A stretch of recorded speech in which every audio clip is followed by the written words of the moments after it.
Bismillahirrahmanirrahim.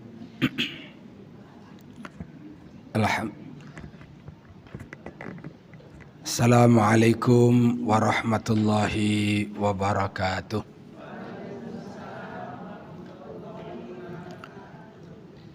Innal hamdalillah nahmaduhu wa nasta'inuhu wa nastaghfiruh wa na'udzu billahi min syururi anfusina wa min sayyiati a'malina.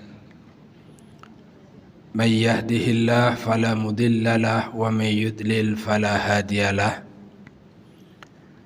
Asyhadu an la ilaha illallah wahdahu la syarikalah wa asyhadu anna Muhammadan abduhu wa rasuluh alladzi la nabiyya wa la rasula ba'dah.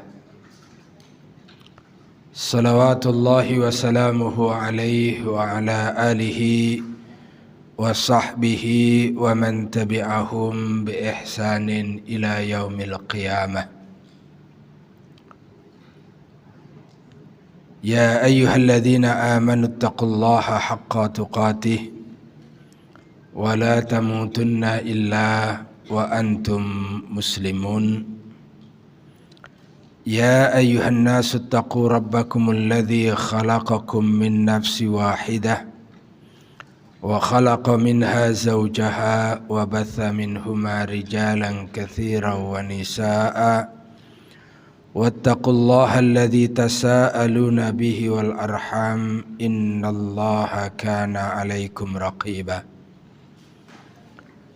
Ya ayyuhalladzina amanu taqullaha wa qulu qawlan sadida yuslih lakum a'malakum wa yaghfir lakum dhunubakum wa man yuti'illaha wa rasulahu faqad faza fawzan 'azima.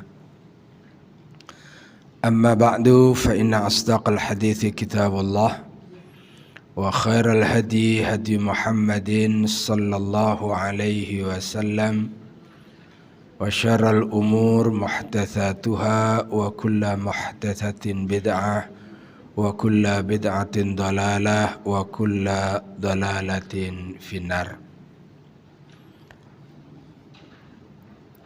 Ma'asyiral muslimin rahimakumullah, Bapak Ibu jamaah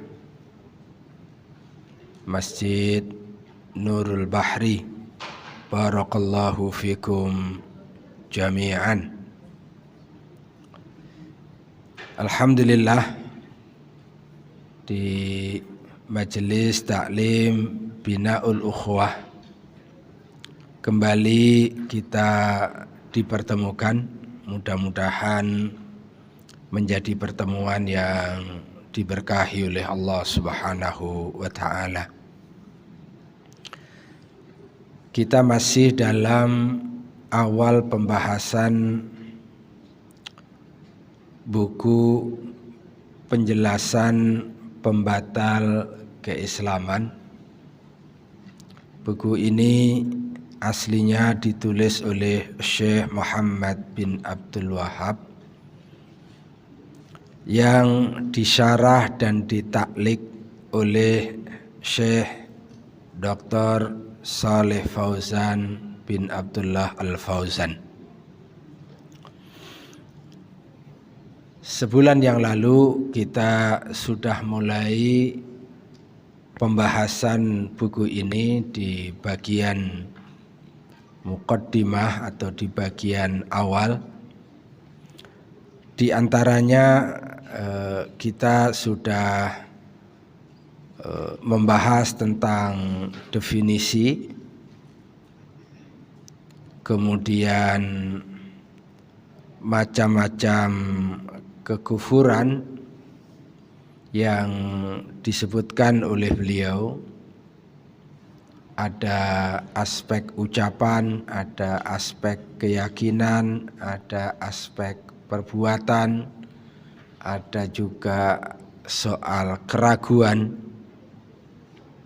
dan kemudian kita hadirkan contoh-contoh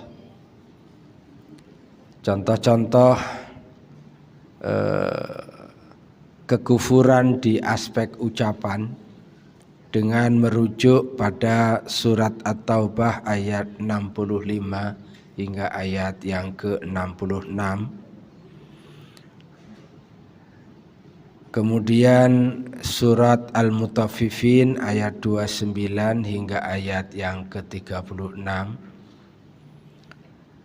Kita lanjutkan kemarin pembahasan tentang kekufuran dalam bentuk keyakinan, yakni meyakini ada manusia yang mempunyai kebebasan untuk keluar dari syariat Allah Subhanahu wa ta'ala. Dan ini sudah kita bahas, meyakini ada hukum yang lebih baik daripada hukum Nabi kita Muhammad sallallahu alaihi wasallam. Kemudian yang ketiga, membenci ajaran yang dibawa oleh Rasulullah sallallahu alaihi wasallam. Ini kalau dari sisi perbuatan, jadi perbuatan membenci terhadap ajaran yang dibawa oleh Nabi kita Muhammad sallallahu alaihi wasallam. Ya. Dengan merujuk pada surat Muhammad ayat 8 hingga ayat 9 di mana Allah Subhanahu wa taala berfirman, walladzina kafaru fata'asal lahum wa adalla a'malahum. Dan orang-orang yang kafir maka kecelakaan bagi mereka dan Allah menghapuskan amalan-amalan mereka. Kenapa Allah menghapuskan amalan mereka? Kenapa Allah menyebutkan kecelakaan bagi mereka? Dzalika bi annahum, ya. Yang seperti itu disebabkan karena bi annahum karihu. Karihu, mereka membenci terhadap apa saja yang anzalallahu, yang Allah turunkan. Jadi mereka benci terhadap apa yang Allah turunkan, benci terhadap Al-Qur'anul Karim. Dan karena benci itulah maka kemudian dia disebut sebagai orang-orang kafir dan hapuslah seluruh amal perbuatan baik mereka. Kemudian di dalam ayat yang lain di surat Muhammad ini semua sudah kita bahas, ya. Juga disebutkan dzalika bi annahum muttaba'u ma askhatallahu wa karihu ridwanahu fa ahbata a'malahum. Jadi disebabkan karena membenci apa yang menimbulkan keridhaan Allah, sebab itu Allah menghapuskan pahala amalan-amalan mereka. Hati-hati dengan soal membenci. Kalau kita membenci apa yang Allah turunkan, kita membenci apa yang Allah ridhoi, maka itu akan menjadi sebab dihapuskannya seluruh pahala dari amal-amal yang telah dilakukan. Kemudian yang terakhir yang sudah kita bahas kemarin adalah soal keraguan.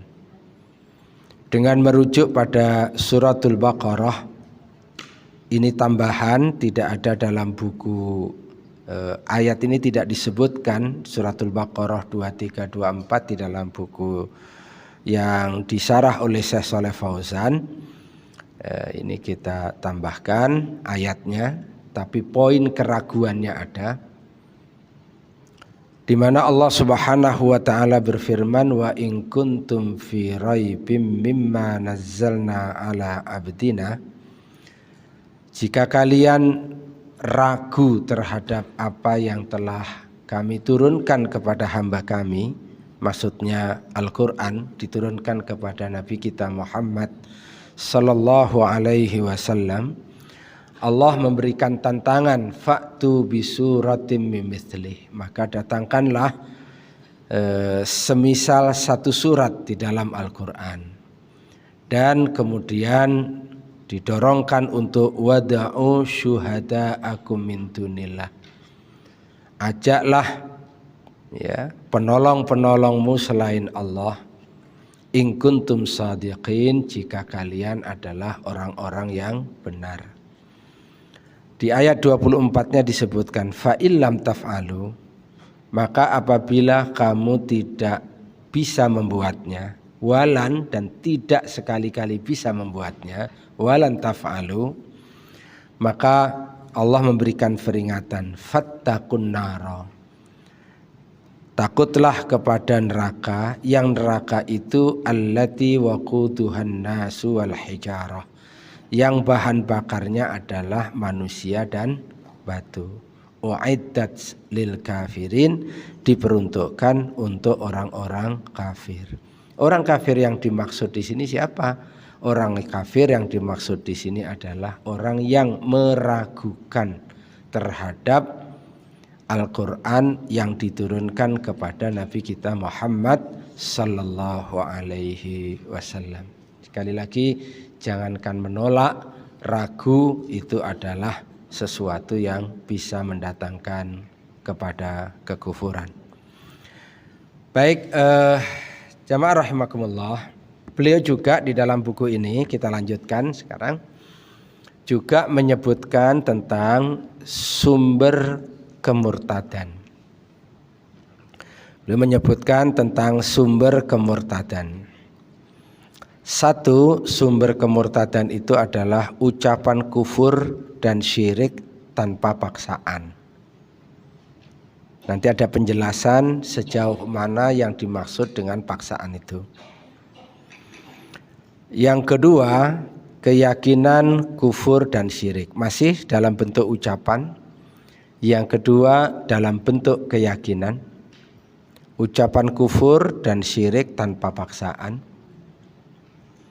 Kemudian yang kedua adalah keyakinan kufur dan syirik. Keyakinan kufur dan syirik. Kemudian yang ketiga, perbuatan kufur dan syirik. Perbuatan kufur dan syirik. Perbuatan kufur dan syirik masih juga bernuansa perbuatan, jadi ada ucapan, ada keyakinan, ada perbuatan. Juga yang keempat adalah keraguan. Di sini hanya menegaskan dari pembahasan yang sudah disampaikan. Keraguan terhadap agama dan apa yang dibawa oleh baginda Rasulullah sallallahu alaihi wasallam. Ya.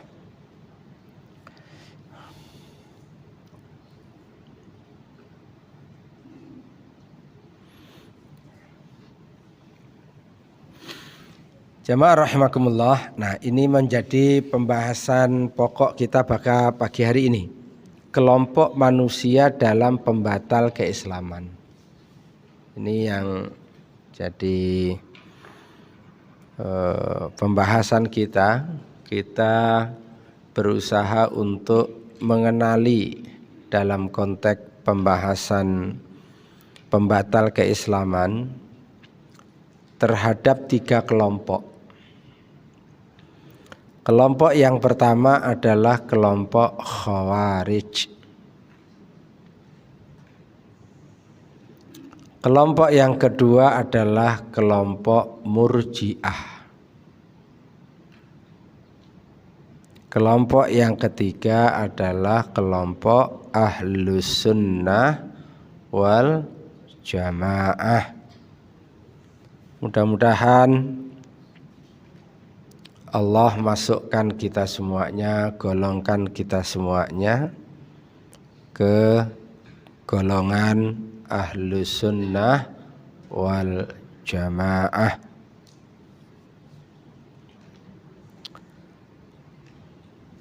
Kita perlu memahami dengan baik kelompok Khawarij, kelompok Murji'ah,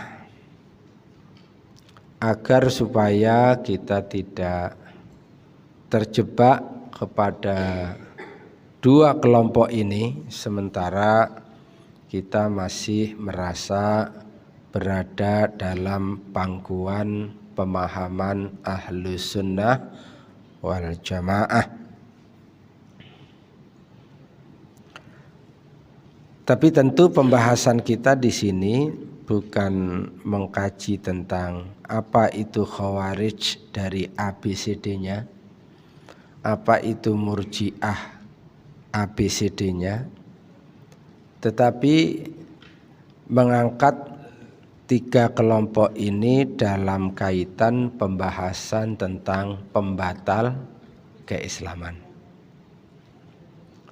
Dalam kaitan dengan pembatal keislaman. Ya. Baik, pokok-pokok pikirannya, ini pokok-pokok pikirannya. Kita bisa ringkaskan seperti ini.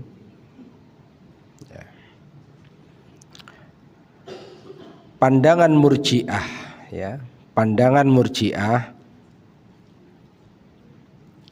Yang pertama adalah bahwa iman itu menurut dia dengan hati. Sedangkan ucapan dan amal perbuatan tidak berpengaruh terhadap iman. Ini pangkal soalnya di sini. Sementara Ahlus Sunnah wal Jamaah meyakini iman itu al-imanu tasdiqun bil janan, qaulun bil lisan, wa amalun bil arkan. Iman itu adalah dibenarkan oleh hati, ya, diucapkan dengan lisan, dibuktikan dengan amal perbuatan. Itulah iman. Dan Ahlus Sunnah wal Jamaah meyakini bahwa iman itu al-imanu yazidu wa yanqusu.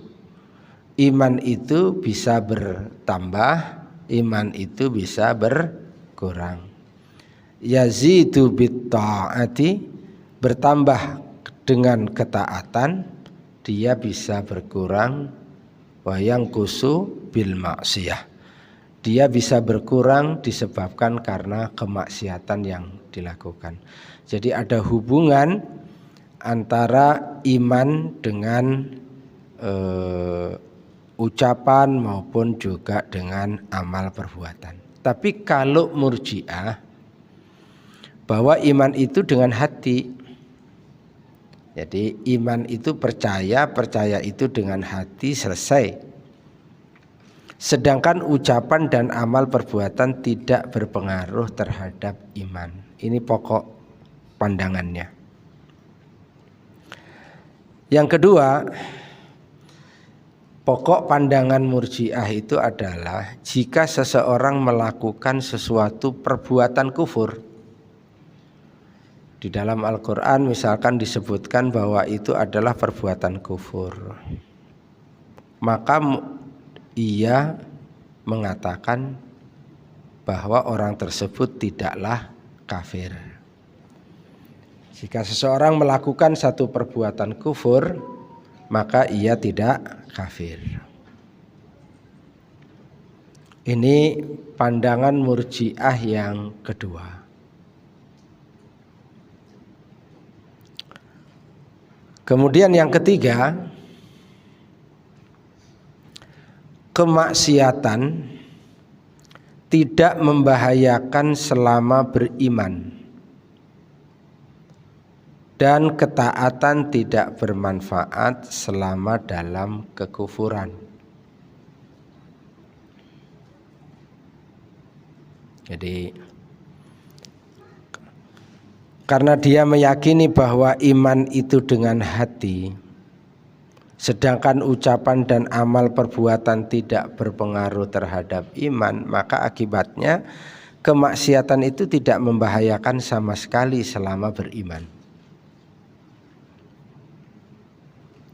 Dan ketaatan tidak bermanfaat selama dalam kekufuran. Karena nanti kufur itu nanti kalau dalam ahlu sunnah wal jamaah, kufur itu nanti terbagi menjadi dua. Ada kufur i'tiqadi, ada kufur besar, ada kufur kecil. Ya. Kufur kecil itu seperti kufrun ni'mah.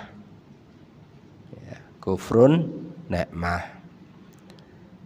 Rasa-rasanya tidak ada di antara kita ini yang tidak masuk dalam kategori kufur nikmat.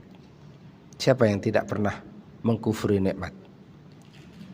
Semua kita mensyukuri nikmat mata. Matanya jelalatan. No. Berarti kufur terhadap nikmat bernama mata. Karena matanya tidak digunakan untuk melihat sesuatu yang diridhoi oleh Allah. Ibu pernah melihat sesuatu yang tidak diridhai oleh Allah? Pernah. Berarti pernah kufur nikmat toh? Apa bapak-bapak selalu melihat yang diridhai oleh Allah? Belum tentu. Itu kufur nikmat. Nah, kufur nikmat ini lah kalau kemudian harus dikatakan kufur nikmat itu kafir, bahaya. Maka nanti dalam ahlu sunnah wal jamaah dibagi ada kufur nikmat. Kufur nikmat itu disebut kufur perbuatan. Ada kufur atau kufur kecil atau ada kufur besar. Nah, kufur besar itu nanti seperti menolak syariat Allah Subhanahu wa ta'ala ya. Kemudian yang berikutnya kalau kelompok Murji'ah, mereka hanya mengambil, kita bacakan dulu ya. Nanti kita coba lihat dalam kasus. Mereka hanya mengambil nas-nas yang berisi janji-janji yang Allah menjanjikan pengampunan, rahmat, dan ya. Kalau Murji'ah itu seringkali nanti mengambil nas-nas yang berisi tentang Allah itu maha pengampun, Allah itu memberikan rahmat, memberikan ampunan dan seterusnya. Dan mereka tidak menggabungkan dengan nas-nas yang berisi ancaman yang di dalamnya ada peringatan dari kekufuran, kesyirikan, dosa, kemaksiatan. Jadi Murji'ah itu cenderungnya adalah dia hanya mengangkat nas-nas yang berkait dengan Allah maha pengampun, Allah menjanjikan ampunan, Allah memberikan rahmat dan lain-lain. Ini yang mereka angkat, yang sering mereka angkat. Baik, kita coba, mungkin belum cukup difahami tak apa-apa, tapi kita coba perbandingkan dengan pandangan Khawarij.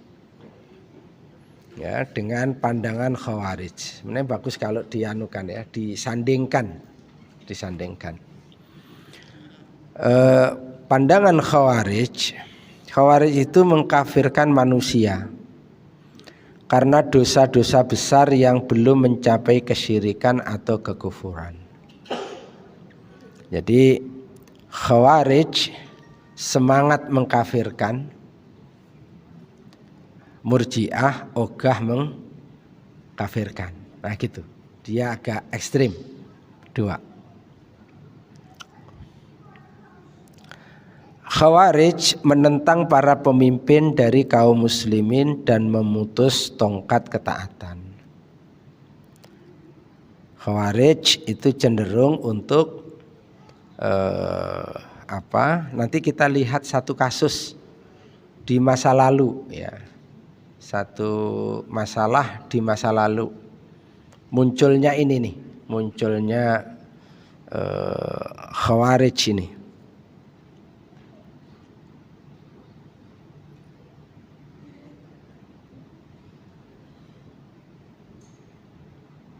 Bahkan mereka menentang kekhalifahan dan kepemimpinan Ali bin Abi Thalib, ya.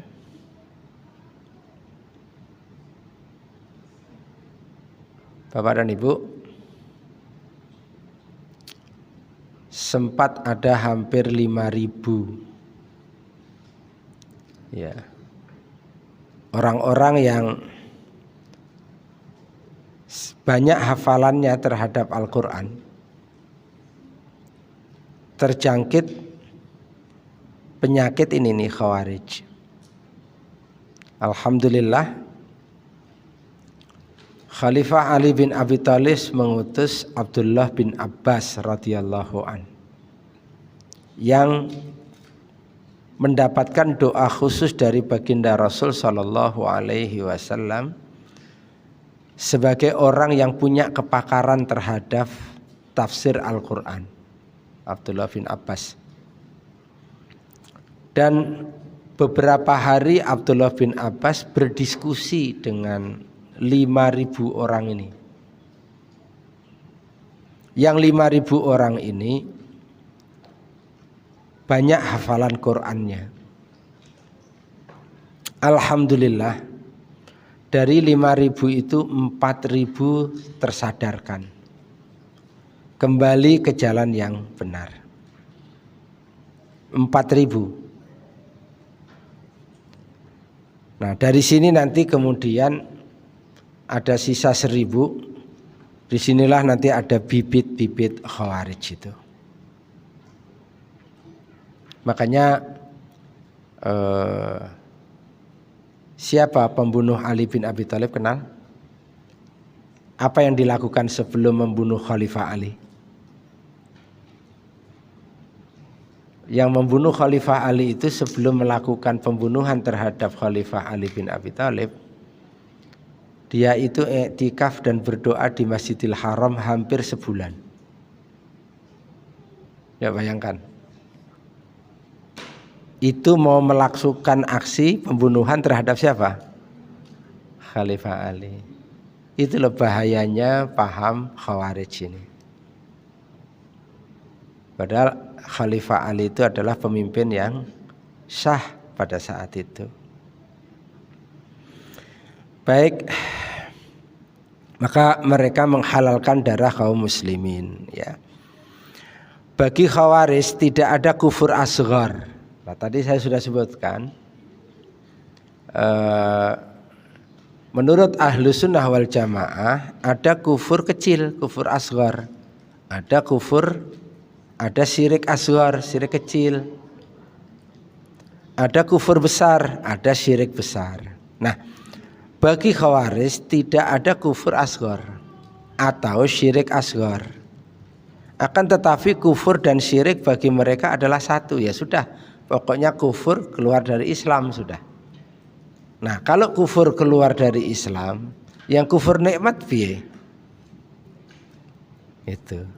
La in syakartum la azidannakum wa la in kafartum inna adzabi lasyadid. Kalau kamu bersyukur atas nikmat yang Allah berikan, maka Allah akan tambah nikmat. Kalau kamu kufur terhadap nikmat yang Allah berikan, diingatkan oleh Allah, sesungguhnya azabku sangat pedih. Nah, kalau yang kemudian setiap nikmat yang datang, ya, setiap nikmat yang datang, manusia akan terbelah menjadi dua. Akankah manusia itu termasuk golongan yang bersyukur atas nikmat yang Allah turunkan, ataukah manusia termasuk golongan yang kufur? Kalau mereka syukur, Allah tambah nikmat. Kalau mereka kufur, Allah ingatkan, Allah kasih peringatan, sesungguhnya azab Allah sangatlah pedih. Nah, kalau nikmat itu kita hitung, misalkan ya, Bapak Ibu ada mobil, Bapak Ibu ada motor. Pertanyaannya kan sederhana. Motor itu kan nikmat dari Allah tuh. Kira-kira mobil sama motor itu selalu berjalan menuju kepada yang diridhoi oleh Allah, atau juga pernah berjalan menuju kepada sesuatu yang mendatangkan kemurkaan Allah?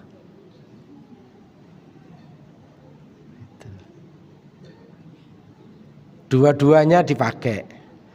Ke jalan kemurkaan dipakai, ke jalan keridhaan dipakai. Nah, berarti kan kita kufur terhadap nikmat. Nah, kalau kemudian tidak ada kufur kecil, berarti kufur itu satu. Nah, kalau itu dilakukan, berarti kufurlah orang. Ini kelompok khawarij. Jadi tidak ada pembagian syirik ataupun syirik kecil misalkan. Syirik kecil apa syirik kecil? Contohnya riya misalkan. Riya. Mohon maaf nih, pertanyaannya sederhana. Bapak dan Ibu, ada di antara kita yang terbebas dari riya? Ada di antara kita yang nggak pernah riya? Kalau kata Ibnu Qayyim al-Jauziyah rahimahullah di dalam kitab At-Tibyan Syarh Nawaqidil Islam, ya, kufur apa? Syirik kecil, riya itu bagaikan lautan yang tak bertepi. Rasanya sulit manusia untuk sama sekali terhindar dari riya. Siapa di antara kita yang nggak pernah riya? Itu. Kalau kemudian riya itu adalah syirik kecil dan syirik kecil itu tidak ada, syirik itu hanya satu, ya Allah, rasa-rasanya semua kita ini bakal masuk dalam kategori musyrik, orang-orang yang mensekutukan Allah Subhanahu wa ta'ala gitu. Nah, ini pentingnya kita coba petakan. Jadi Bapak dan Ibu yang berbahagia, ini murji'ah. Nah, saya ulang lagi sebentar ya. Kalau murji'ah itu mereka hanya mengambil nas-nas yang berisi janji-janji yang Allah menjanjikan pengampunan, rahmat di dalamnya. Mereka tidak menggabungkan dengan nas-nas yang berisi dengan ancaman. Itu kecenderungannya yang murji'ah, ya, kecenderungan yang murji'ah. Itu seperti itu. Oke. Nah, kita coba pandangan Ahlus Sunnah wal Jamaah seperti apa? Pandangan Ahlus Sunnah wal Jamaah. Pandangan Ahlus Sunnah wal Jamaah, syirik akbar dan kufur akbar menjadikan pelakunya keluar dari agama. Sementara syirik asghar, dan ini yang menjadi pokok pembahasan tentang pembatal keislaman ini. Ketika kemudian nanti masuk pada syirik akbar dan kufur akbar. Itu. Syirik akbar, kufur akbar itu seperti apa? Nanti kita sebentar ya, nanti kita lihat ya. Syirik akbar, kufur akbar menjadikan pelakunya keluar dari agama. Sementara syirik asghar dan kufur asghar tidak mengeluarkan pelakunya dari agama. Nah, disinilah perbedaannya dengan khawarij.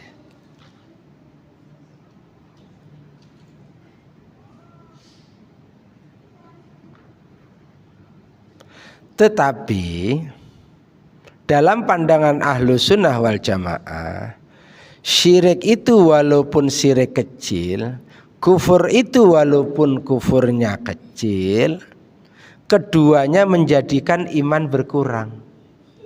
Karena iman itu bertambah karena ketaatan, iman itu berkurang karena kemaksiatan. Ya. Dia tetap menjadikan iman itu berkurang. Nah, di sini bedanya sama murji'ah. Kalau murji'ah mau melakukan perbuatan syirik kecil ataupun syirik atau kufur kecil, nggak ada pengaruhnya terhadap iman. Perbuatan itu nggak ada pengaruhnya terhadap iman. Ucapan itu tidak ada pengaruhnya terhadap iman. Ahlus Sunnah wal Jamaah meyakini bahwa iman itu bisa naik, iman itu bisa turun. naik karena ketaatan, turun disebabkan karena tindak kemaksiatan. Dan melakukan kesyirikan kecil, kufur kecil adalah satu buah kemaksiatan, maka imannya akan berkurang. Di sini bedanya ahlu sunnah dengan murji'ah. Bedanya ahlu sunnah wal jamaah dengan khawarij adalah ketika ahlu sunnah wal jamaah itu membagi ada syirik kecil, ada syirik besar, ada kufur kecil, ada kufur besar. Sementara khawarij syirik itu satu, kufur itu satu. Yang melakukan kufur, melakukan perbuatan syirik mau kecil, nah dia nggak mau ada kecil, nggak mau ada besar, ya semuanya kafir, semuanya musyrik gitu.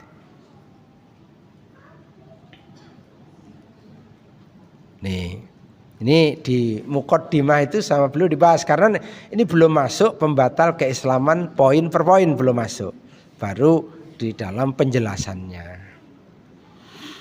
Baik, ada beberapa catatan ya.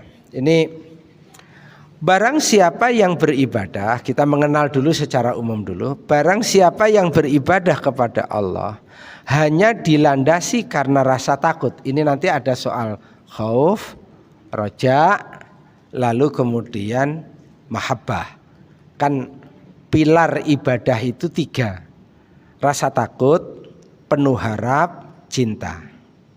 Jadi pilar ibadah itu, tegaknya ibadah itu pilarnya ada 3. Cinta, rasa takut, penuh harap. Jadi bapak-bapak kalau melaksanakan sholat, kenapa sholat dilakukan? Karena cinta kepada Allah Subhanahu wa ta'ala. Kenapa sholat dilakukan? Karena takut kalau tidak melaksanakan sholat maka diberikan ancaman.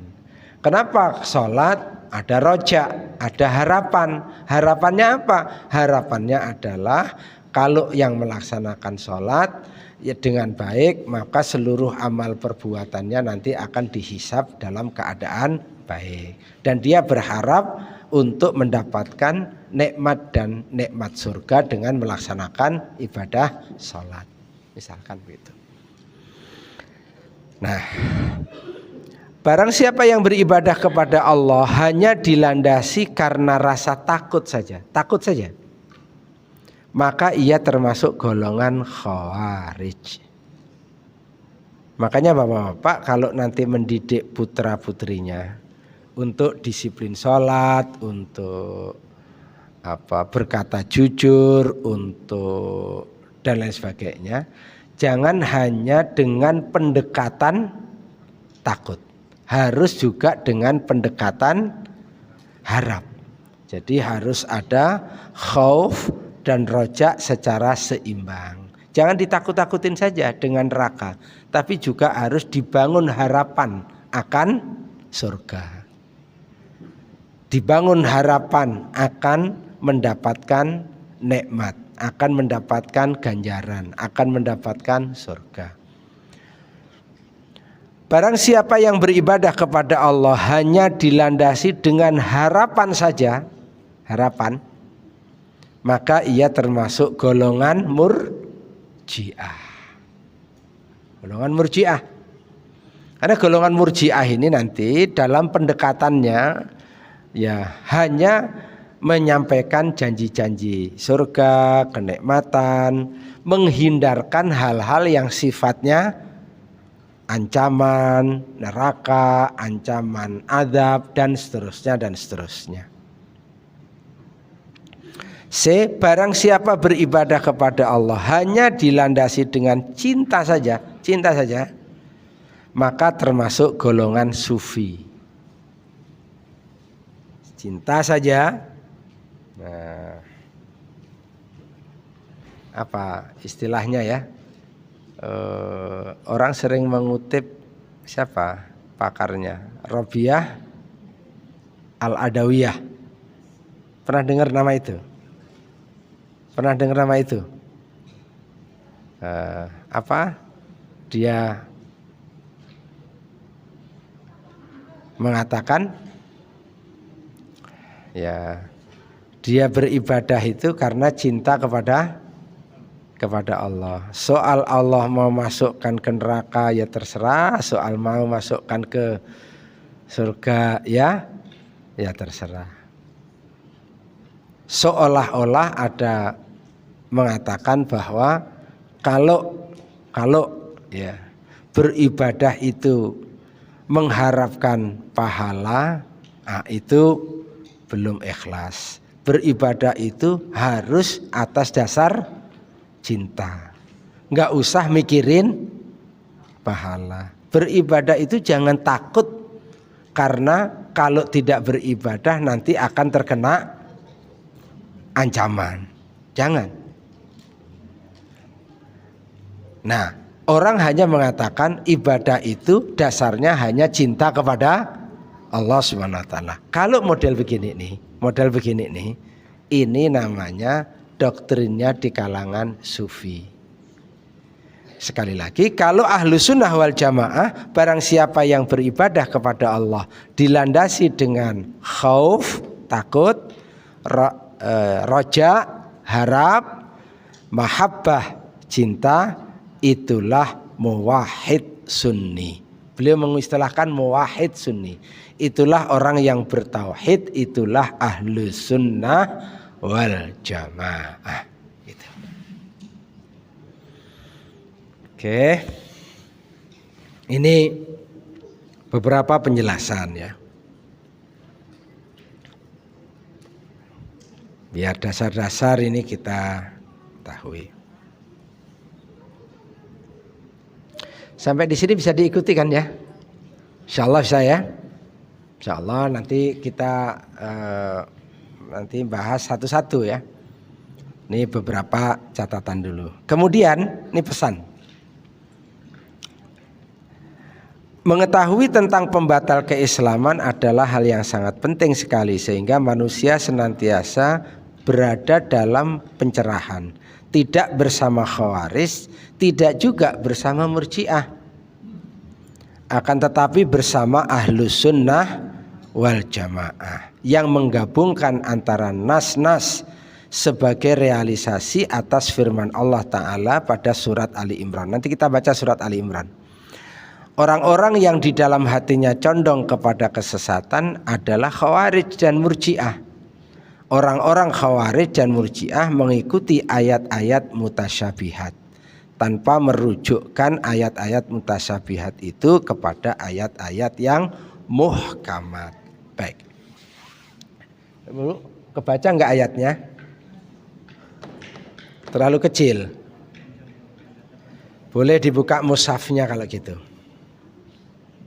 Boleh dibuka mushafnya. Walaupun nanti contoh-contoh ayat mutasyabihat yang menjadi perbedaan antara Khawarij dan Murji'ah itu seperti apa nanti ya. Di dalam ayat 7 ya, ayat 7 dari surat Ali Imran, Allah Subhanahu wa taala berfirman, huwa alladzi anzala 'alaikal kitaba.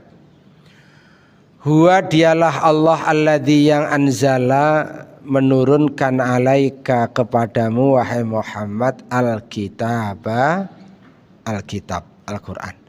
Dialah Allah yang telah menurunkan kepada Nabi Muhammad sallallahu alaihi wasallam Al-Qur'anul Karim.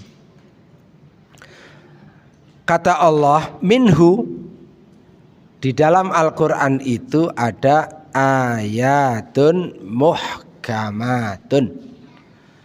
Di dalam Al-Qur'an itu ada ayat-ayat yang digolongkan, dikategorikan sebagai ayat-ayat yang muhkamat.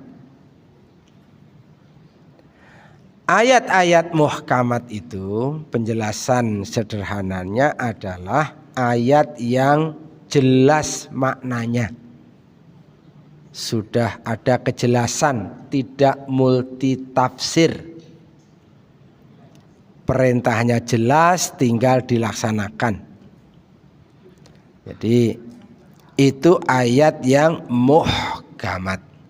Aqimis shalah, dirikanlah salat, jelas. Wa atuz zakah, tunaikan zakat, jelas. Ya.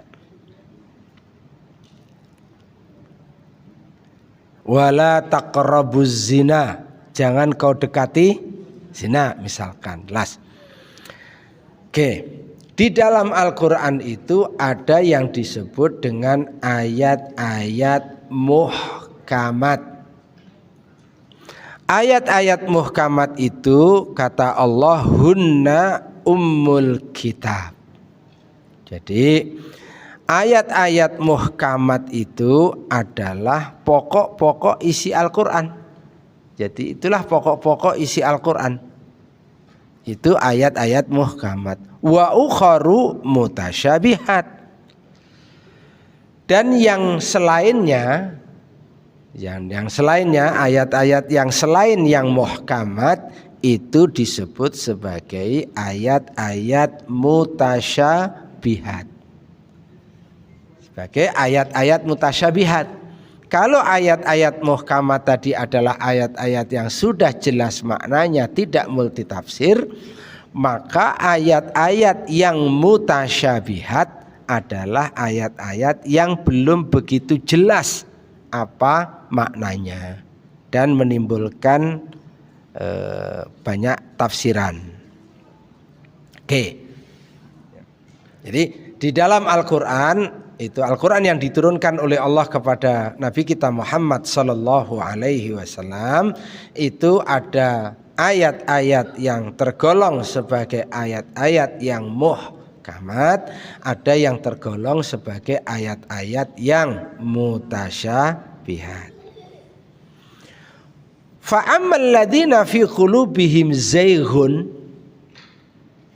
maka adapun orang-orang yang di dalam fi qulubihim, di dalam hati mereka, zayghun, condong kepada kesesatan. Nah, ini kita harus hati-hati tentang diri kita ini. Kita harus hati-hati tentang diri kita. Allah menyebutkan di sini, adapun orang-orang yang di dalam hatinya ada condong kepada kesesatan. Nah, orang yang condong kepada kesesatan itu kecenderungannya fayattabi'una ma tasyabaha. Kecenderungannya adalah mengikuti sebagian ayat-ayat yang mutasyabihat.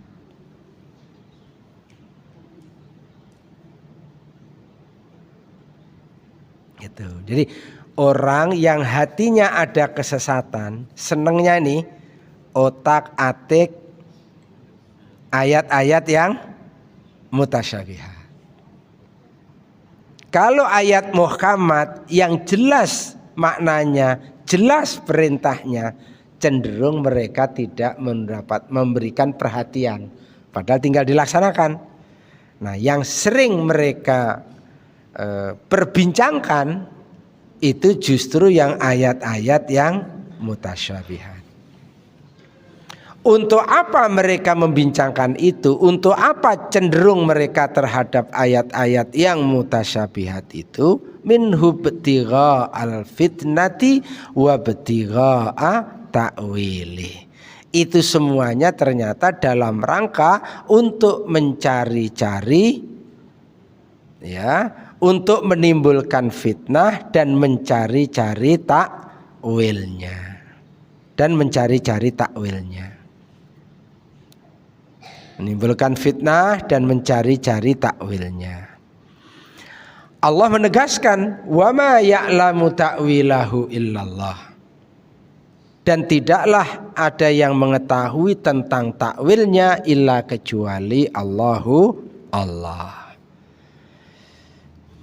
Kemudian setelah itu Allah menjelaskan ada sebutan ar-rasikhun war-rasikhuna fil ilmi. Dan orang-orang yang dalam ilmunya, orang-orang yang dalam ilmunya, Warasikhuna fil ilmi, dan orang-orang yang dalam ilmunya, yaqulun, mereka ini bersikap, berkata, ya. Apa sikap dia? Ya, apa sikap dia? Sikapnya adalah amanna bihi kullum min indi rabbina. Nah, ini sikapnya. Sikapnya ini, Pak. Amanna, kami beriman bihi dengan Al-Quran, kullum min indi rabbina, segala sesuatu yang datang dari Rabb kami. Pokoknya semua yang datang dari Allah kami beriman. Nah, orang yang punya pandangan dan sikap seperti itu disebutkan dalam ayat ini sebagai ar-rasikhun nafil ilmi, orang yang dalam ilmunya. Nah, nanti kalau kata kata yang ingin membuat, menebar fitnah dan mencari-cari takwilnya mengatakan, nah, itu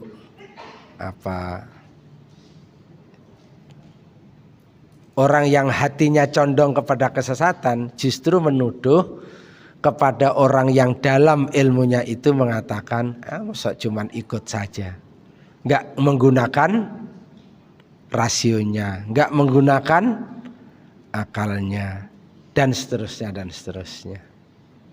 Itu seperti ini, seperti Bapak masih ingat ya tentang ayat 8 sampai ayat 20 dari surat Al-Baqarah. Ayat 8 sampai ayat 20 tentang surat Al-Baqarah cerita tentang siapa? Tentang orang-orang munafik.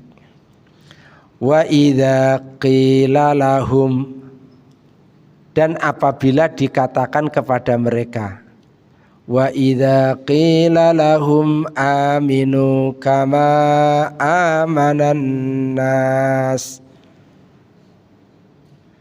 berimanlah kalian sebagaimana orang-orang itu pada beriman. Apa kata orang munafik? Qalu anu'minu kama amanas sufaha. Qalu anu'minu kama amanas sufaha. Apa kata dia? Masa saya harus beriman seperti orang-orang bodoh itu beriman.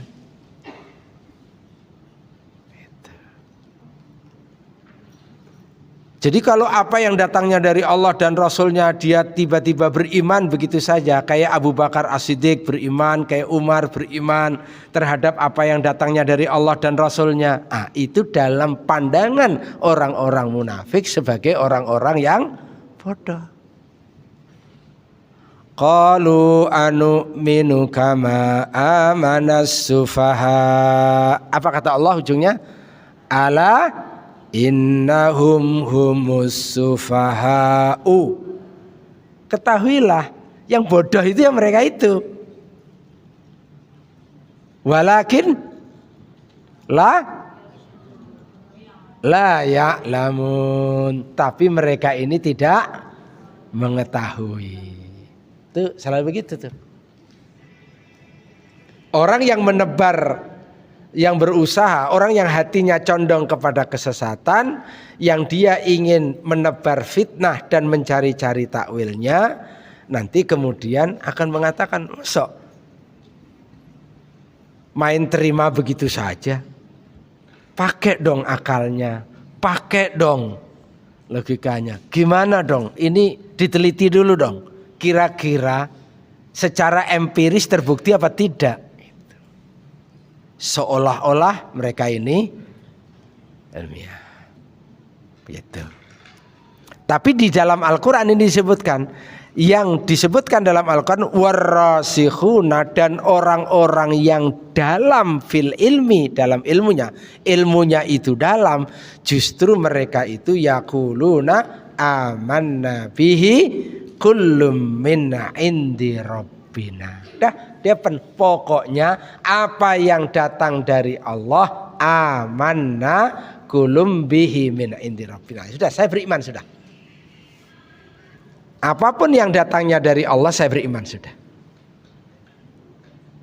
Gitu. Nah, ini mereka begitu. Dan kemudian ditutup wa ma yadzakaru illa ulul albab, dan ya tidak ada yang bisa mengambil pelajaran dari peristiwa ini kecuali orang-orang yang berakal. Kecuali orang-orang yang berakal. Coba satu lagi ya Pak, perbandingannya gini ya. Nanti perbandingannya ayat yang sebelumnya, wa idza qila lahum la tufsidu fil ar, dan apabila dikatakan kepada orang-orang munafik janganlah kau membuat kerusakan di mana? La tufsidu fil ar, jangan kamu membuat kerusakan di muka bumi. Apa jawab dia? Qalu inama, pakai inama lagi. Qalu, mereka mengatakan inama, sesungguhnya hanyalah kami, inama nahnu muslihun, sesungguhnya kami ini sedang membuat perbaikan. Saya ini sedang merancang perbaikan. Kami itu sedang melakukan perbaikan. Innama nahnu muslihun. Apa jawab Allah? Ala innahum humul mufsiduna.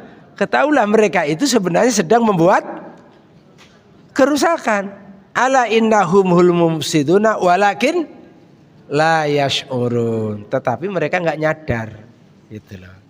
Selalu dalam hidup itu nanti akan begitu tuh. Ah, itu orang baru ayat dibacakan udah percaya aja. Kritisi dulu dong. Ah gitu. Analisa dulu dong. Oke. Nah, ini nanti juga akan terjadi begini nih, Pak. Nah, nanti contohnya nanti nyusul ya.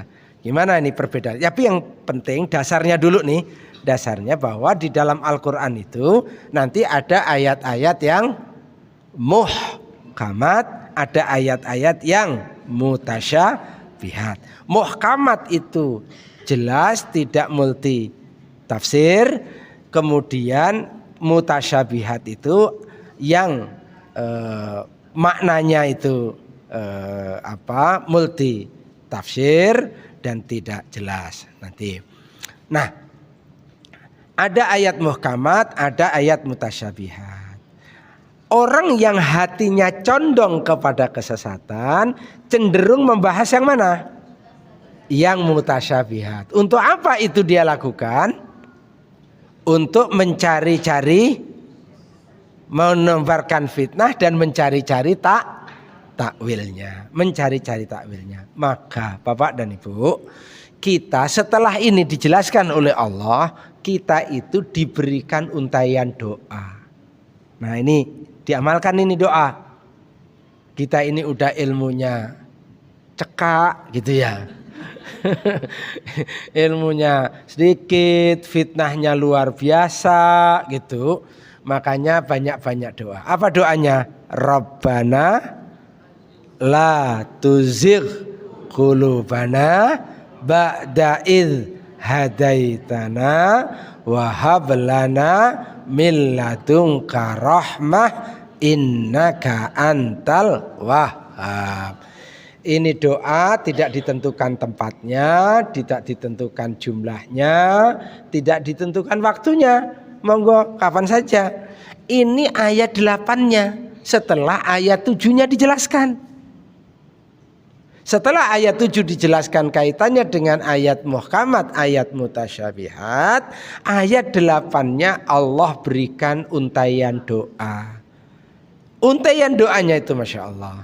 Kan tadi fi qulubihim zaighun, yang di dalam hatinya condong kepada kesesatan. Nah, diberikan doa, Rabbana wahai Rabb kami, la tuzigh qulubana, janganlah engkau condongkan hati kami kepada kesesatan ba'da idh hadaitana, setelah engkau berikan petunjuk kepada kami. Wahab lana min ladunka rahmah innaka antal wahhab. Ini zaman penuh fitnah. ya. Zaman banyak fitnah, ya. Dan yang seperti begini ini, yang condong kesesatan ini bukan hanya orang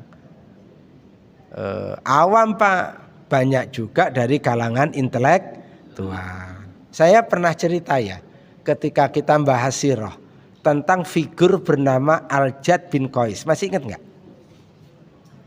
Saya pernah cerita tentang Al-Jad bin Qais ketika membahas tentang Sulh Hudaybiyah. Masih ingat? Mau ujian loh. Terkeluar di soal.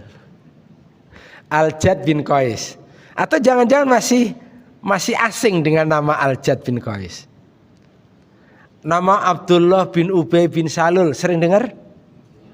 Sering. Oke. Nama Abu Jahal sering dengar? Abu Sofyan sering dengar? Sering. Ikrimah itu dengar? Oke, Ikrimah dengar. Kalau Al-Jad bin Qais? Oke, baik. Pak, Masya Allah ya. Al-Jad bin Qais ini kalau dipakai film cakep tuh. Karena ini nanti manusia yang dalam sejarah jenazahnya ditolak oleh bumi Pak. 2 kali dimasukkan ke liang lahat, disembur oleh bumi.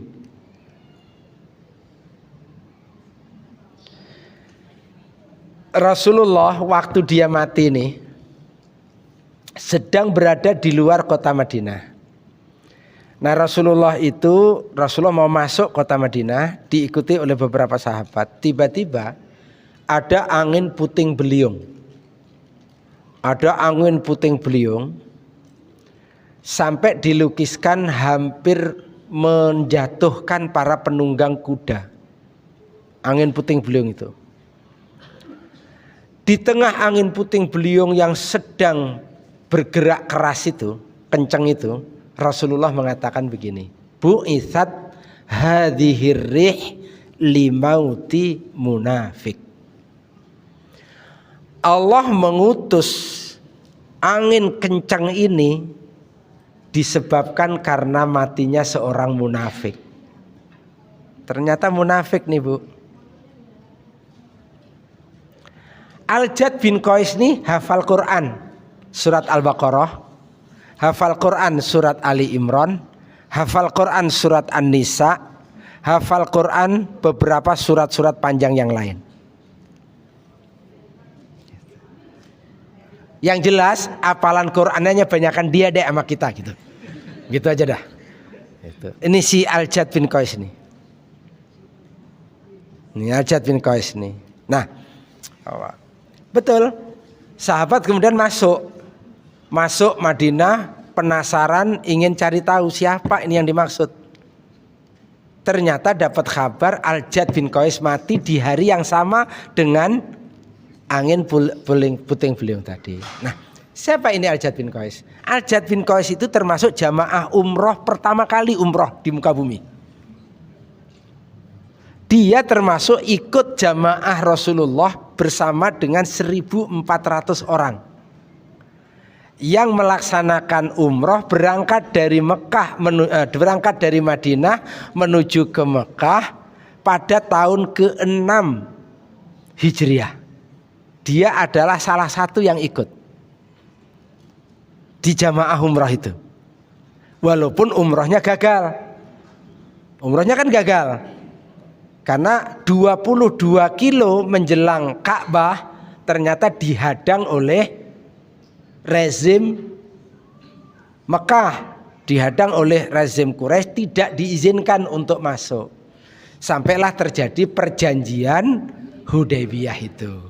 Yang akibat dari perjanjian Hudaybiyah itu, umat Islam atau jamaah umroh yang langsung dipimpin oleh Nabi yang jumlahnya 1.400 itu kemudian harus kembali pulang ke Madinah. Tidak jadi bisa melaksanakan ibadah umroh. Yang pernah saya jelaskan kan, ini situasi paling kritis ketaatan sahabat kepada Rasulullah. Karena apa? Lah, kalau balik pulang Pak, orang pakai kain ihram nih. balik pulang, gagal untuk melaksanakan ibadah umroh. Nggak bisa Pak, main pulang begitu aja ganti baju nggak bisa. Berikhram itu ada protokolernya. Menghalalkan yang haram, tahallul ada protokolernya. Tahallul itu kan menghalalkan yang tadi diharamkan. Itu ada protokolernya, nggak bisa main ganti baju begitu. Misal nih, Bapak Ibu naudzubillah min dzalik, mudah-mudahan nggak terjadi, terbang nih. Terbang begitu di atas pesawat lewat Yalamlam, ambil mikot, lalu kemudian ilal ihram di situ, niat umroh labbaik Allahumma umroh, kemudian Allahumma umratun la riya'a fiha wala sum'ah, lalu kemudian talbiyah labbaik Allahumma labbaik, bapak terus talbiyah terus sampai mendarat di Jeddah, gitu kan? Sampai mendarat di Jeddah, tiba-tiba di bandara internasional di Jeddah ada pengumuman situasi dan kondisi Masjidil Haram sedang dalam kondisi tidak aman. Karena itu maka kepada jamaah diharapkan untuk kembali ke negaranya masing-masing. Misalkan kan dulu pernah terjadi tahun berapa? 83. Tahun 83 pernah terjadi karena ada pemberontak kan. Baku tembak di Masjidil Haram, menaranya ada yang rusak. Ada 3 hari dikosongkan kan Masjidil Haram karena ada pemberontakan. Tahun 83 pernah terjadi. Misalkan ada begitu, lalu jamaah dipersilakan untuk kembali ke negaranya masing-masing. Padahal kita sudah pakai ihram, ibu-ibu juga sudah niat umrah kan, sudah ilal ihram. Nggak bisa tiba-tiba pulang begitu ganti baju, nggak bisa. Harus 2 dilakukan. Apa? Tahallul. Untuk bisa tahallul melakukan apa? Bayar dam. Ya kena dam. Kenapa dam? Ya nggak jadi. Sudah nggak jadi harus bayar dam. Nggak mudah itu Pak. Rasul juga begitu. Rasul perintahkan sahabat untuk motong kambing berat, untuk cukur rambut berat. Baru potong kambing, cukur rambut, baru boleh bebas. Begitu ya. Nah, Al-Jad bin Qais ikut ini Pak. Itulah maksud saya. Si Al-Jad ini ikut ini. Itu padahal sudah menempuh perjalanan 480 kilo loh. 458. Karena tinggal 22 kilo lagi. Nah, Al-Jad bin Qais ikut nih. Nah, walaupun memang Al-Jad bin Qais itu satu-satunya yang tidak mau baiatur ridwan. Enggak mau berbaiat dia. Mulai sebenarnya menampakkan kemunafikannya dia. Al-Jad bin Qais itu dikenal dulu cendekiawan. Nah, kalau istilah boleh pakai istilah sekarang itu cendekiawan Muslim gitu loh kira-kira. Itu Al-Jad bin Qais tuh. Nah, yang begitu-begitu itu memang ada Pak. Itu. Nah, akhirnya Al-Jad bin Qais itu 40 apa 50 hari gitu, 50 hari sebelum meninggal dia mulai menampakkan kemunafikannya. Sampai kemudian dia mati diurus sama ini Al-Jad bin Qais itu dari orang Yahudi sebenarnya. Lalu kemudian diurus sama komunitasnya, dimasukkan ke liang 2 kali ditolak oleh bumi. Akhirnya digeletakin di luaran. Ini Al-Jad bin Qais. Digali itu Al-Jad bin Qais. Jadi maka oleh karena itu orang-orang seperti ini ada dalam pentas kehidupan ini. Maka kita harus selalu berdoa, Rabbana la tuzigh qulubana ba'da idh hadaitana wa hab lana min ladunka rahmah innaka antal wahhab. Nah, nanti dalam kitab-kitab tafsir Pak, ini disandingkan dengan nanti doa yang diajarkan oleh Nabi, ya muqallibal qulub tsabbit qalbi ala dinika. Wahai zat yang membolak-balikkan hati, teguhkanlah hati kami pada agamamu. Nah, ini penting. Oke, sekarang ini ada beberapa penjelasan ya. Baik, saya bacakan dulu saja, nanti kita lihat. Kita ambil contoh nanti, dan ini contoh termasuk nanti yang ayat mutasyabihat ini kasusnya nanti ini kasus Syahsiti Jenar, Pak. Pernah dengar nama Syahsiti Jenar? Punya paham apa? Pahamnya apa, Pak? Manunggaling kaula Gusti, wahdatul wujud. Nah, nanti ujungnya itu, Pak, ujungnya sidang para wali akhirnya memutuskan apa? Memutuskan apa? Dibunuh, Pak. Siapa juru bicaranya? Dari kalangan para wali, Sunan Kalijaga, Pak. Diajak dialog panjang. Nah, Sunan Kalijaga. Nah, ini nanti persoalannya juga ada persoalan. Karena ayat-ayat mutasyabihat itu nanti banyak yang terkait dengan asma dan sifat. Nah, nanti terkait dengan asma dan sifat, termasuk nanti terkait dengan yang murji'ah sama yang khawarij tadi. Baik, sekarang saya mau lanjutkan dulu. Firman Allah, tidak ada yang bertentangan, demikian juga sabda Rasulullah SAW tidak ada yang bertentangan. Ahlu sunnah menggabungkan antara yang ini dengan yang itu, menafsirkan yang ini dengan yang itu, dan mentakyid dengan ini dan itu. Inilah orang-orang yang mendalam ilmunya, sementara pelaku kekesatan hanya mengikuti ujungnya saja. Maksudnya satu ayat saja yang mutasyabih. Nah, ini nanti perlu ada penjelasan lebih lagi. Baik, Bapak-bapak dan saudara yang berbahagia. Oke. Ini sepertinya saya harus kasih satu contoh deh, biar Bapak-bapak tidak terlalu Bapak dan Ibu. Saya ambil kasih contoh satu ya. Saya contoh satu ya, sebentar. Biar tidak terlalu teoritis. Nah, kita coba ambil satu contoh. Tadi ada istilah kufur ya, Pak ya. Kufur besar, ada kufur besar, ada kufur kecil kan ya. Ntar saya ambil contoh dulu.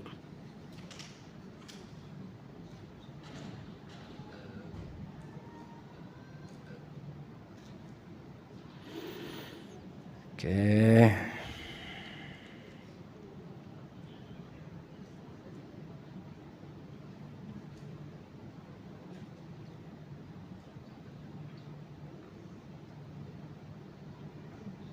Kufur besar, contoh ini. Contoh nih. Oke.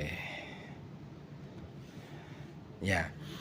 Contohnya misalkan saya ambil ada dua kata kunci tadi yang kita bahas selalu, itu kufur sama syirik. Contohnya yang ini, Pak. Kufur. Misalkan ya, ini definisi kufur besar. Ke definisi kufur nih. Kufur secara bahasa berarti menutupi, sedangkan menurut saya kufur adalah tidak beriman kepada Allah dan Rasulnya, baik dengan mendustakan atau tidak mendustakan. Nah, ragam kufur besar, kufur karena mendustakan, kufur karena enggan dan sombong, kufur karena ragu, kufur karena berpaling, kufur karena nifak. Pernah dibahas ini? Belum? Belum, baik, apa memang pernah dibahas ya. Kufur, takdzib, ini semuanya kufur. Nah, yang saya mau jelaskan ini, akibat kufur besar, mengeluarkan pelakunya dari agama Islam, menghapuskan pahala amalannya, pelakunya kekal di dalamnya neraka, darah dan harta pelakunya halal, mengharuskan adanya permusuhan terhadapnya. Ini akibat kufur apa? Kufur besar. Oh, nggak ada di sini pembahasannya. Ini akibat kufur besar. Ini bukan kufur kecil. Jadi kalau siapa tadi? Kalau Khawarij tidak membagi kufur itu dengan dua, dia hanya melihat kufur itu satu, mau kufur besar mau kufur kecil dilihatnya satu, maka akibatnya 5 ini, Pak.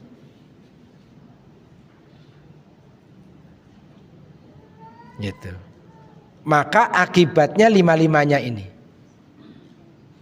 mengeluarkan pelakunya dari agama, menghapuskan pahala amalnya, pelakunya kekal di dalam neraka, darah dan harta pelakunya halal, mengharuskan adanya permusuhan terhadapnya. Maka kemudian mereka mengkafirkan. Sementara kalau Murji'ah tidak mau menyentuh masalah-masalah ini. Murji'ah itu biasanya yang diangkat soal ampunan Allah, soal rahmat dan kasih sayang Allah Subhanahu wa ta'ala. Oke, saya ambil contoh lagi biar agak memudahkan. Oke, kalau ini kufur, sekarang kita coba untuk lihat kalau syirik. Nanti ada pembahasan juga. Misalkan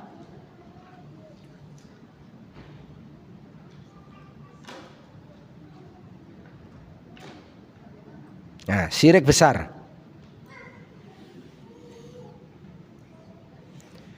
Ini syirik besar dan seterusnya. Coba yang ke bawah.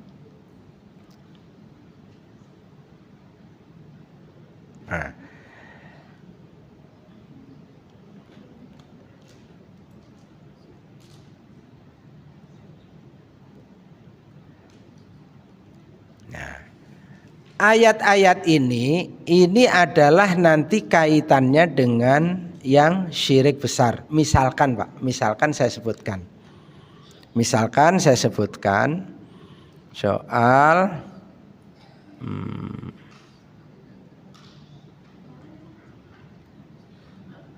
Oke, nomor 5 nih. Misalkan yang ini. Di ayat ini disebutkan ya. A'udzubillahi minasyaitonirrajim. Laqad kafaral ladzina qalu innallaha huwal masihu ibnu Maryam. Sungguh kafirlah orang-orang yang qalu, mereka mengatakan innallaha huwal masihu ibnu Maryam. Sesungguhnya Allah adalah Al-Masih putra Maryam. Wa qala Al-Masih, dan Al-Masih berkata, ya Bani Israel, wahai Bani Israel, u'budullaha, beribadahlah kepada Allah, yang Allah itu Rabbi, Tuhanku, wa Rabbakum, dan Tuhan kalian juga. Padahal Nabi Allah Musa alaihissalam itu mengatakan u'budullaha Rabbi wa Rabbakum. Nabi Allah Isa alaihissalam mengatakan kepada Bani Israel, u'budullaha Rabbi wa Rabbakum. Lalu kemudian Allah menyatakan, may yusyrik billah faqad harramallahu alaihil jannah. Man, barang siapa orang yang yusyrik, mensekutukan billahi kepada Allah, faqad harramallahu, faqad maka sungguh Allah mengharamkan alaihi atasnya al jannata, surga. Jadi siapa yang mensekutukan Allah, Allah mengharamkan baginya surga, wa ma'wahun nar, dan tempatnya adalah di neraka, wa ma lidzzalimina min ansar. Nah, kelompok Khawarij pegang ini saja sudah. Berarti orang yang berbuat syirik haram masuk surga, tempatnya adalah neraka. Padahal nanti Rasulullah menjelaskan juga yang lain. Terkait dengan apa? Terkait dengan misalkan fenomena tentang syirik kecil, syirik riya, dan seterusnya. Nah, bagi kelompok Khawarij, dia tidak mau lihat itu. Dilihatnya hanya satu, syirik itu ya syirik. Tidak ada pembagian syirik besar maupun syirik kecil. Tidak ada pembagian syirik besar maupun syirik kecil. Ya. Maka oleh karena itu, Bapak-bapak dan saudara, di sini ada solusi yang disebutkan di dalam pembahasan kita yang ini ya. Ini nanti sebelum ada solusi, misalkan ini disebutkan. Ini ada peringatan Pak, saya sebutkan sini. Ada peringatan yang di dalam bukunya Syekh Shalih Fauzan itu disebutkan gini. Ini adalah poin penting yang wajib bagi kita untuk memperhatikannya dan berhati-hati terhadapnya. Jangan kita hanya membaca buku dan menghafal matan dan nas-nas tanpa memahami maknanya dan mengerti hukumnya dan rinciannya dari para ulama. Ini kata beliau nih. Khawarij tidaklah menjadi sesat kecuali karena menggunakan cara ini, yaitu hanya menghafal tanpa diiringi pemahaman. Karena itulah Imam Ibnu Qayyim berkata tentang mereka mempunyai nas-nas yang mereka kurang dalam memahaminya, maka mereka menjadi kurang pemahamannya sebagai ilmu pengetahuan. Kalau urusan yang hafal Quran, Pak, itu yang dieksekusi oleh Ali bin Abi Thalib 1000 orang, Pak. 1000 orang loh. Tadi saya jelasin ya, 5000 ya. 5000 yang memisahkan. 5000 yang memisahkan diri. Dihadirkan seorang sahabat mulia, masih muda belia, dia adalah Abdullah bin Abbas yang pernah mendapatkan doa khusus dari baginda Nabi, memiliki kepakaran dalam menjelaskan kefahaman terhadap Al-Quran. Terjadilah dialog, kalau nggak salah 3 hari. 3 harilah Abdullah bin Abbas dialog sama mereka, 4000 dari mereka rujuk. 4000 kemudian kembali, 1000 tetap kekeh dengan pemahamannya. Apa yang kemudian terjadi? Dieksekusi, Pak. Di zaman Khalifah Ali bin Abi Thalib. Itu.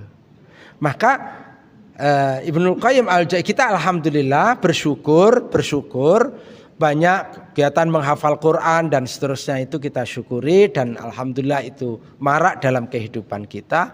Tetapi jangan berhenti hanya selesai soal baca, soal hafal, tanpa kemudian memahami penjelasan dari isi kandungan Al-Quran itu dari para ulama. Sekali lagi, karena Khawarij itu nanti banyak juga hafalan Qurannya. Gitu. Oke. Mereka mempunyai nas-nas dan hafalan. Mereka membaca Al-Quran siang dan malam, mendirikan sholat malam secara penuh. Bahkan tadi saya sebutkan, yang membunuh Ali bin Abi Thalib, itu mau melakukan aksi pembunuhan agar supaya sukses, itu dia itikaf di Masjidil Haram selama sebulan. Inilah bahayanya pemahaman yang salah. Dan ini disebutkan di dalam Hukbah Minat Tarikh. Ya, Hukbah Minat Tarikh. Mungkin nanti insya Allah kita coba contoh kasusnya, kita coba nanti tayangkan juga di sini. Siapa pelakunya dan apa masalahnya. Masalahnya itu apa? Dan kemudian difahami oleh Khawarij gimana, nanti yang Murji'ah memahaminya bagaimana. Nanti insya Allah tolong nanti saya diingatkan saja, nah saya biar jelas ada contoh kasusnya gitu. Nah, tetapi mereka tidak mempunyai pemahaman fikih barang sedikit pun. Karena itulah mereka terjerumus ke dalam apa yang mereka alami sekarang. Terjerumus di dalamnya. Pemahaman itu perkara yang agung. Pemahaman fikih itu adalah pemahaman dari nas-nas tersebut. Begitu. Maka kalau Ibnu Qayyim al-Jauziyah menyebutkan begini. Kenapa ini?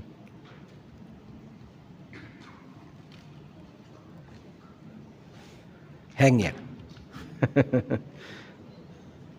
Kok jadi hang begini? Oke. Nah, oleh karena itu, baik, saya mau sebutkan sedikit saja. Apa soalnya? Biar nggak nanggung. Waktunya tinggal 2 menit. Saya ambil yang 2 menit. Apa contohnya, Bu? Biar agak mudah. Ini hang ini. Gini. Waktu itu Bapak Ibu, kelompok ada 2 kelompok. Yang pertama, keluarga Utsman bin Affan. Kan Utsman mati, wafat, dibunuh kan ya. Dikepung rumahnya 3 hari. Sahabat Utsman itu dikepung 3 hari, Pak. Dikepung 3 hari, sahabat Utsman dalam keadaan baca Quran, dalam keadaan puasa, sholat, kemudian dibunuh sama kelompok pemberontak nih. Nah, begitu tampuk kekuasaan jatuh pada Ali bin Abi Thalib, ada tuntutan dari keluarga ya agar pembunuh Khalifah Utsman segera diadili. Satu. Khalifah Ali bin Abi Thalib berpandangan.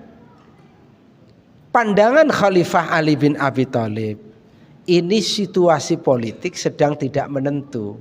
Stabilitas negara penting. Bagaimana akan mengadili kelompok pemberontak menguasai ini. Dan kelompok pemberontak itu pinternya masuk di belakangnya Ali bin Abi Thalib. Itu masuk di belakang.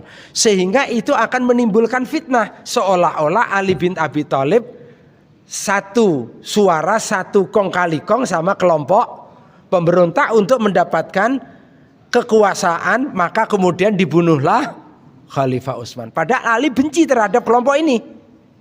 Itu. Kata Ali, ini situasi politik sedang tidak menentu. Nanti setelah suasananya agak stabil. Ini agak rame nih Pak. Terjadi tarik ulur. Satu, meminta untuk segera diadili. Tapi ini suasananya sedang tidak suasana menentu. Ini juga kan yang mendorong Ibunda Aisyah radhiyallahu anha. Tapi terkait dengan Ibunda Aisyah memimpin pasukan itu selesai nanti dalam pemahaman Ahlussunnah wal Jamaah. Karena ada hadis Nabi yang pesan kepada Ali bin Abi Thalib, kalau nanti satu waktu engkau bersoal dengan Ibunda Aisyah, dan itu adalah nubuah dari Nabi kita Muhammad SAW. Kalau nanti kamu ada persoalan dengan Ibunda Aisyah, pesan Rasulullah kepada Ali bin Abi Thalib, kembalikan dia kepada tempatnya. Makanya ketika kemudian terjadilah berhadap-hadapan, masing-masing kemudian menyesali karena terprovokasi oleh kelompok pengacau ini. Kan kelompok pengacau karena Quran yang dinaikin ke atas sebagai simbol perdamaian dipanah sama kelompok pengacau. Nah, kelompok pengacau itu ada di kubu Ali, masuk menyusup di kubunya Khalifah Ali bin Abi Thalib. Kan akhirnya jadilah kemudian Ali menemui Ibunda Aisyah dan disampaikan sabda Nabi. Dan Ibunda Aisyah menyadari itu, Ali menyadari itu, menangis, dah dikembalikanlah Ibunda Aisyah di posisinya. Selesai dengan sabda Rasulullah Shallallahu Alaihi Wasallam. Nah, ada yang belum selesai. Ditempuhnya jalan gimana?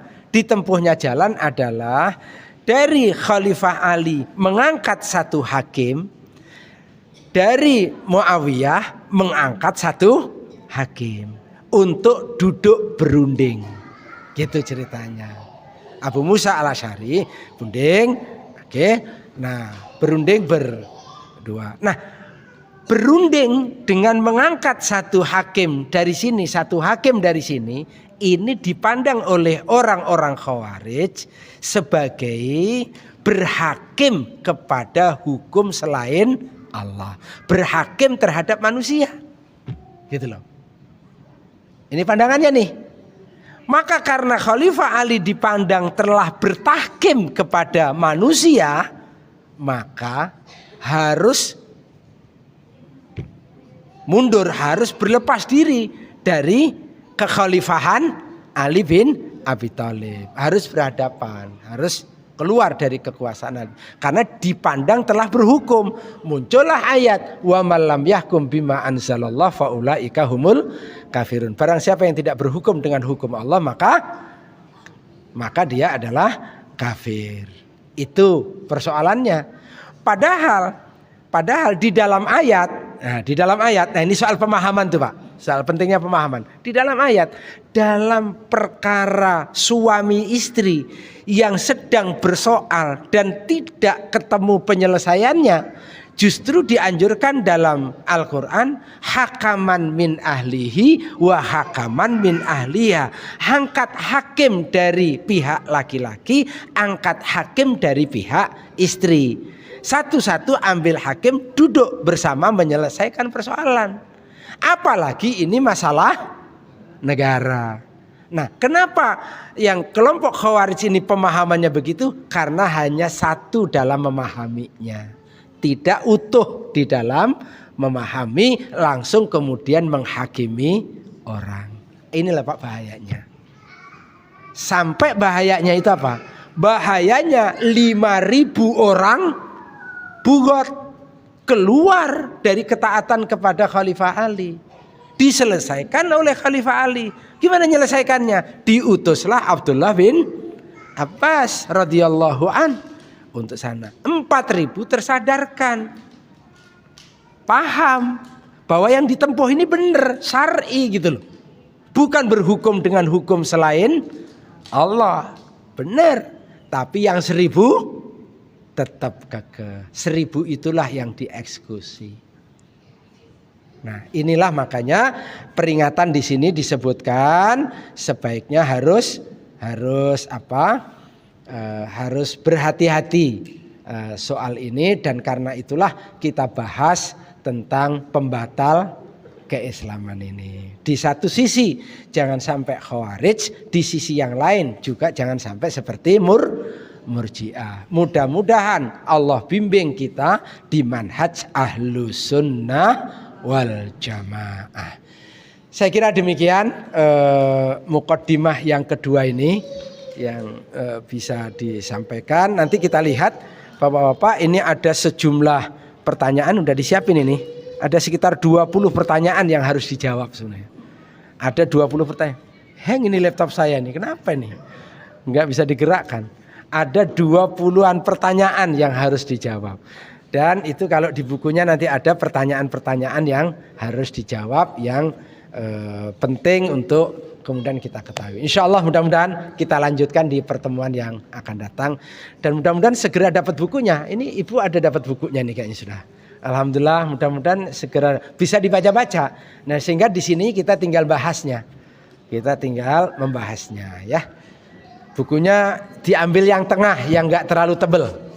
Nah, kalau mau yang tebal silahkan nanti dibaca yang 860 halaman.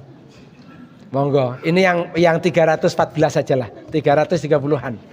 Ya, yang enggak terlalu tebal. Baik tuh, sebaiknya bahkan kalau perlu enggak usah dikaji, udah dibaca tuh. Itu lebih cuman kadang-kadang membacanya agak berat ya.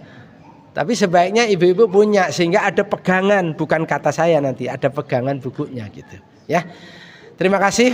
Kita akhiri dengan doa kafaratul majelis. Subhanakallahumma wa bihamdika asyhadu an la ilaha illa anta astaghfiruka wa atubu ilaik. Assalamualaikum warahmatullahi wabarakatuh.